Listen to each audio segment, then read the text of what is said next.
Alright, now for the fun part, the wiring. You always want to be very organized when it comes to wiring because it is a pain in the ass to take everything out just because you wired one wire wrong. What you always want to keep in mind is that anything with a black stripe or a stripe 9 out of 10 times indicates that it's negative. You also want to keep colors together, obviously. And in this situation, when it comes to wiring audio, if there's one positive, one negative, and they're the same color, then all the other things, the accessory, the 12 constant, illumination, all that stuff, they don't have that in common, so you can usually single those out as being speakers. You're going to have 4. It doesn't matter if your car is 4-door, 2-door, there's 4 speakers in every car. And I've always found that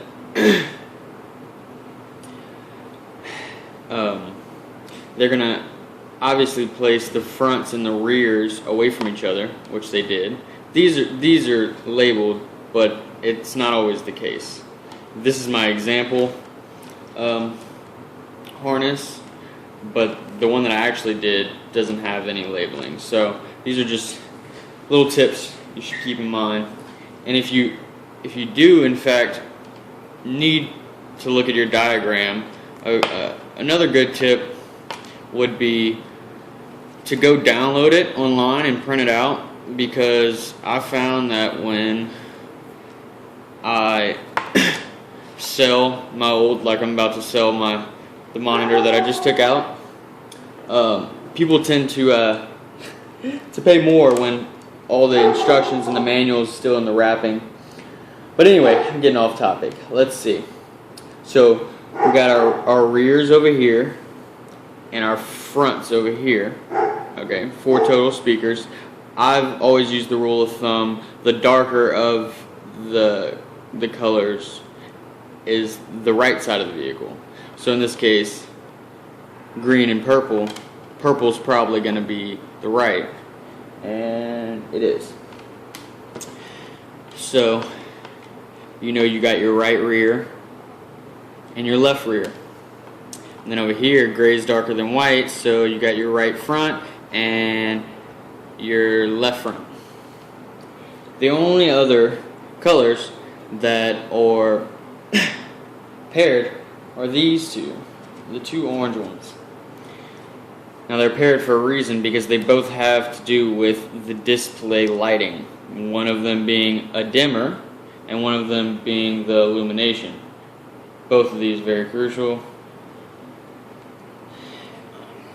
And the dimmer is usually the one with the stripe. Like I was saying, not all of these, it's not 100%, but 9 out of 10 for sure. And I know you would think that the red would be the 12-volt constant, but for some reason, I have no idea why, they made this the ignition switch, which is also crucial, because if this isn't connected and you actually connect this to 12-volt, every time you get in your car, it's not going to start because the battery is going to be dead. These things use a lot of power. So, this is the ignition switch. You're just going to have to look in your car diagram, your wiring, and find out where it's at. I wired mine the same time I was doing my remote start, so it was easy. This is your 12-volt. Normally, you can just wire this up to your cigarette lighter or something like that, but when you're dealing with a piece of machinery like this that sucks so much power, you'll blow the fuse every time. So you can put a little relay, a little fuse thing, and it'll keep it from destroying all your electrical work. Okay, so we got these. Separate these. This is illumination, 12-volt. Black's obviously ground. Okay, and then you got your antenna, which I don't normally hook up because it's unnecessary. But we'll do it for the sake of this video. You're just gonna want to go, and you can start off by just crimping them like this. This is the best way I've always found, just to leave. Oh, come on.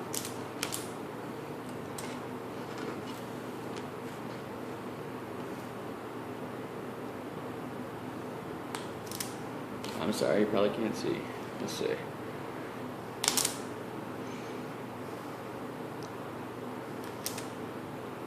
You know, so when you're ready for it, you can just pull the little top off like this and then twist it. But anyway, you're going to want to do that for all of them, keeping in mind that the black one, the ground, this is the only one that you're not going to want to put on one of these immediately. You're going to want to keep this open, simply because instead of running a wire for that e-brake that we were talking about earlier, the e-brake wire to trick your car, you can just connect it with the ground and it will always say that it's grounded, so think that your emergency brake's always on. And another one is, let's see, this one, oh, never mind, that's on the ballast from the actual thing itself. You're going to come to, from the deck itself, it's going to have a remote wire sticking out like such. And you're going to want to, well, this is the final product. See, this goes into the deck, this comes, and it was doing exactly what I just showed you. And just to give you a little, just in case, you're just going to want to take that and you're going to want to twist this clockwise. Just twist, twist, twist. And if you can't go anymore, you want to make sure your gauges are the right size. These are 1822. The higher you go up, the smaller they are. It's weird. You know, crimp once, then you're going to want to flip it and crimp again. I promise you, it works, because none of these will come out. And then once you got all these, when it goes together, everything's just going to match. You keep all your stuff separate, and you just crimp it together, this being the part that I'm talking about. You know, the remote wire, this is, the other end of this runs all the way to your amp. So, if you ever want to take this out for some reason, you can just pop this piece off and then you're like, alright, but then you're going to have to cut this wire because it's separate from this. So I like to put a little unisex adapter thing. And this is an example of the e-brake. See, I ran it and merged it with the ground. Simply just poke a hole through the wiring however you can. Oh, knife me. And then push it through and spin it around. Electrical tape, 2 zip ties, never fails. And then after that, once you got everything all hooked up,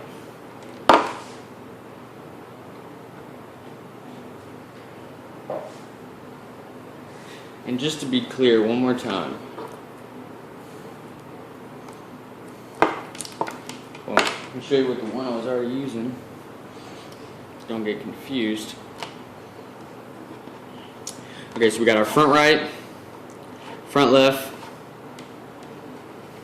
dimmer's the one with the squinty eye, that's how I think of it, with the stripe, dimmer, illumination is the other one, 12V constant, I want to put a fuse on it, ground, I want to connect that to the e-brake, ignition, I want to look at your diagram, electrical, antenna, and then you got your left rear and right rear.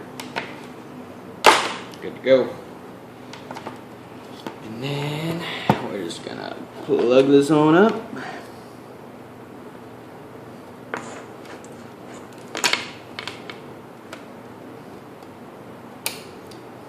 If you ever blow your fuse for some reason, don't be lazy.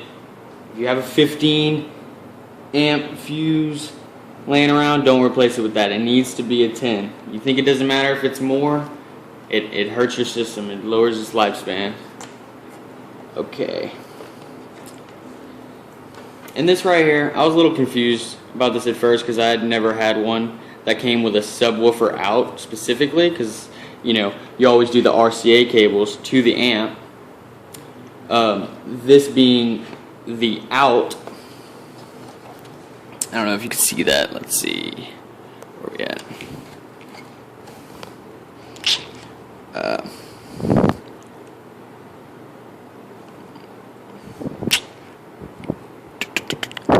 I can't even see. Oh shit, it's upside down. That's why. Okay. See right here. I don't know if you can see that. You see how it says line in, line out, line out. The RCA would be line out to your sub, and then, well, to your amp, and then that goes to your sub. But your amp would be in. So this puts out, amp takes in, amp puts out to the sub. It's very simple. I'm making it seem like it's rocket science. Okay. Alright, so we covered all this. This is your remote wire. And yeah. Alright. That's it for this part. Oh, and I almost forgot. This is the parking brake. Yeah. Just so we don't confuse anybody.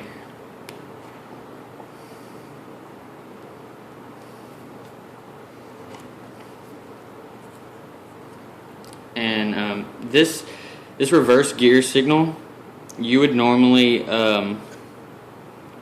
do this to the additional add-on of a car rear view camera. But I like direct connect, so I ran the RCA cables and the video cable from this output, and I ran it all the way to the back of my trunk and wired it straight into my reverse lights, just to be sure, because I do drive a standard, and sometimes it gets, with Hondas, it's kind of weird, but that might not be the case for you. Alright.